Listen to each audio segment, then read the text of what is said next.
T-Learning saison 2 est un programme de formation conseil à la croisée du handicap et de l'entrepreneuriat pour les travailleurs indépendants handicapés, les TIH.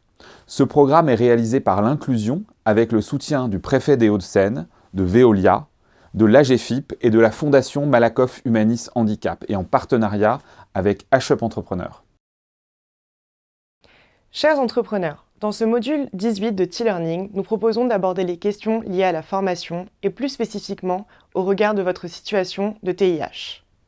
À l'issue de ce module, vous aurez des points de repère sur les questions suivantes. Pourquoi et comment se former? Quelles sont les spécificités liées à votre situation de handicap? Nous allons structurer ce module en 3 parties. Premièrement, les enjeux de la formation. Deuxièmement, les types de formation. Et enfin, nous parlerons des financements. Première partie. Les enjeux de la formation pour les TIH.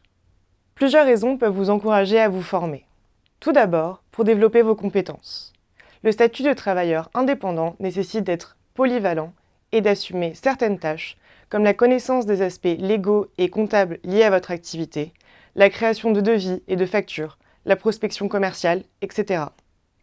La formation peut être utile pour monter en compétence sur certains sujets ou pour acquérir les notions nécessaires afin de superviser le travail de vos salariés ou prestataires.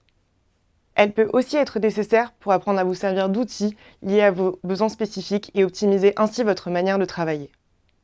Une formation peut aussi vous aider à gagner en légitimité. Acquérir de nouvelles compétences permet d'accroître votre confiance en vous et de réduire un éventuel syndrome de l'imposteur. Suivre une formation certifiée est un gage de sérieux, de confiance et d'attractivité pour vos prospects et clients. Enfin, les compétences développées peuvent également vous aider à garder la maîtrise de votre projet. Mais avant de vous lancer dans un parcours de formation, distinguez les compétences acquises lors de vos précédentes expériences et celles à aller chercher pour développer votre activité. Si vous avez des difficultés à les identifier, nous vous conseillons de faire un bilan de compétences. Selon votre situation, il pourra être financé par votre compte personnel de formation, le CPF. Deuxième partie, les formations disponibles. Vous n'avez pas besoin de tout connaître quand vous vous lancez en tant que TIH, mais certaines connaissances de base restent la clé du succès. Sur votre cœur d'activité, quel est votre niveau d'expertise? Avez-vous une connaissance suffisante du métier et des aspects techniques? Êtes-vous à jour sur les dernières actualités et innovations? Sur la gestion de votre entreprise, des aspects importants sont à connaître, comme son organisation, la comptabilité, le management, les ressources humaines, etc. Sur la gestion des risques, le travail indépendant exige de prendre des risques. Il est important de les identifier pour mieux les affronter. Sur le champ du handicap, documentez-vous sur les notions de RSE, responsabilité sociétale des entreprises, sur l'OETH, l'obligation d'emploi des travailleurs handicapés, et la contribution handicap pour les entreprises de plus de 20 salariés. Elles peuvent être de réels leviers commerciaux. Une autre catégorie de compétences est à identifier et à valoriser, votre savoir-être. Il s'agit de vos qualités personnelles et comportementales. En tant que TIH, vous serez toujours le premier représentant de votre société. Il est donc important de développer ces compétences si vous en ressentez le besoin. Des formations existent. Enfin, il faut savoir que la PMSMP, période de mise en situation en milieu professionnel, qui est une intégration en entreprise, comme un stage ou une alternance, peut faire partie de votre formation. Vers quel type de formation vous orientez?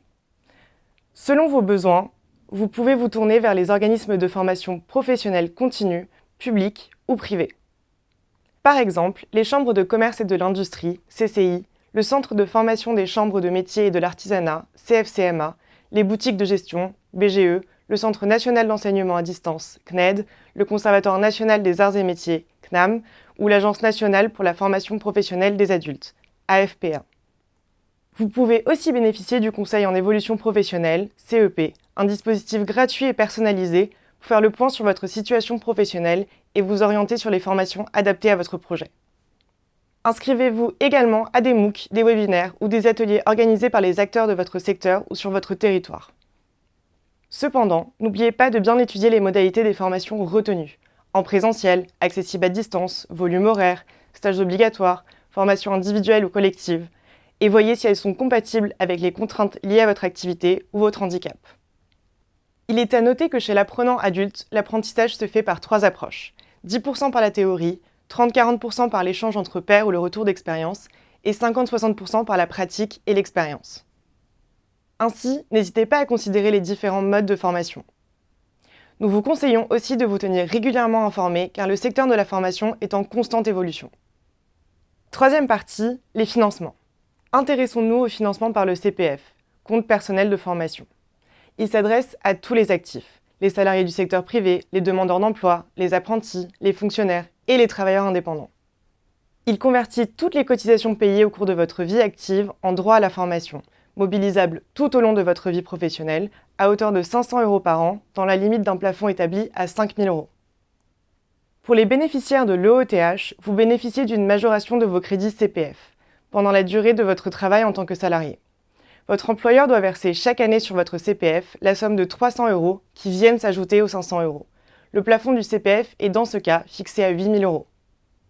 Si vous avez été précédemment salarié en situation de pénibilité, le compte professionnel de prévention, C2P, permet d'acquérir des points pour les salariés exposés aux risques professionnels, déclarés lors des déclarations sociales de l'entreprise.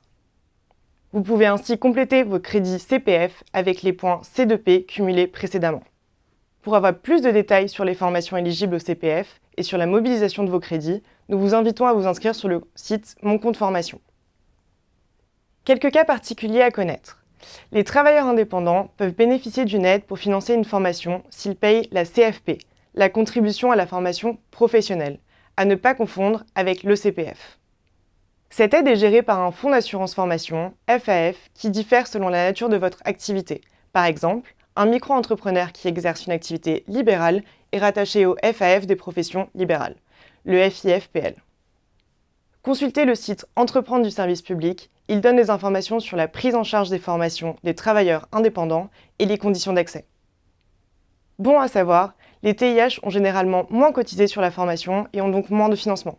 Sachez qu'il est cependant possible d'abonder votre CPF.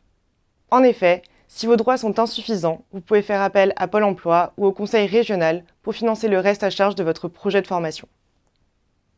Autre financement possible. En tant que TIH, votre entreprise peut financer votre formation pour répondre aux besoins de votre activité. Les formations peuvent également être financées sur vos propres fonds et dans ce cas, les tarifs sont généralement moins élevés.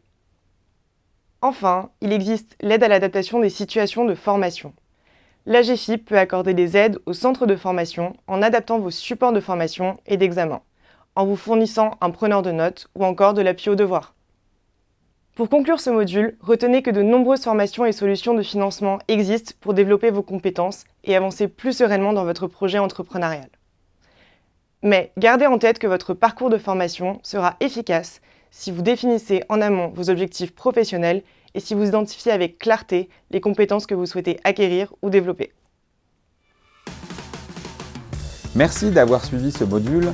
Pour aller plus loin, rendez-vous sur tlearning.fr, www.tih-learning.fr et restez informés sur l'actualité des TIH en nous suivant sur les réseaux sociaux de l'inclusion.